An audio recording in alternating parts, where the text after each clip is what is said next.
Bombay high court ने कहा कि यौन उत्पीड़न की शिकार किसी लड़की को उसके अनचाहे गर्भ को जारी रखने के लिए मजबूर नहीं किया जा सकता। इस टिप्पणी के साथ न्यायालय ने मेडिकल एक्सपर्ट की रिपोर्ट के बावजूद 28 सप्ताह की 12 वर्षीय लड़की को गर्भपात की इजाजत दे दी।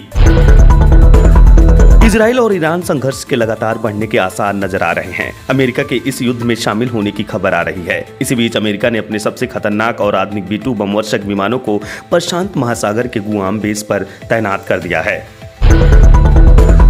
प्रधानमंत्री नरेंद्र मोदी अगले महीने यानी जुलाई की शुरुआत में अफ्रीका, लैटिन अमेरिका और पश्चिमी एशिया के 5 देशों का दौरा करने की योजना बना रहे हैं। इस यात्रा के दौरान PM Modi Morocco, Argentina, Brazil, Trinidad और टबैको जैसे यात्रा करेंगे।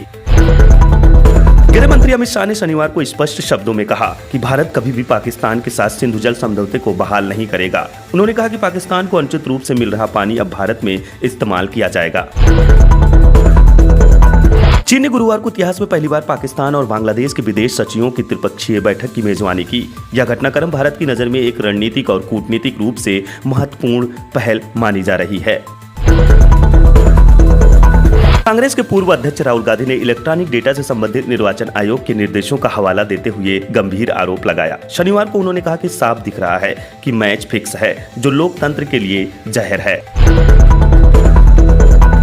इजराइल और ईरान में जारी तनाव युद्ध की शक्ल लेता जा रहा है। इजराइल ईरान के सुप्रीम लीडर के खात्मे की बात कर रहा है। इसके चलते वह बंकर में छिप गए। इस बीच खेमेनी ने कथित तौर पर 3 मौलवियों को संभावित उत्तराधिकारी के रूप में चुना है।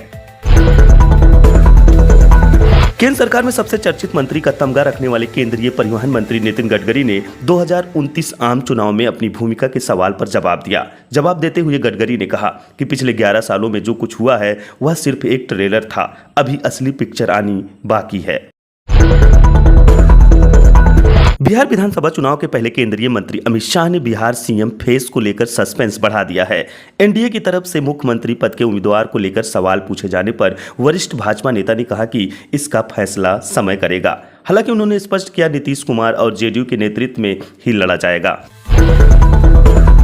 भारतीय वैज्ञानिकों ने कैंसर के इलाज के लिए एक नैनो कप थेरेपी विकसित की है। इस थेरेपी में नैनो कप के जरिए प्रकाश का इस्तेमाल कर कैंसर सेल को नष्ट किया जा सकता है।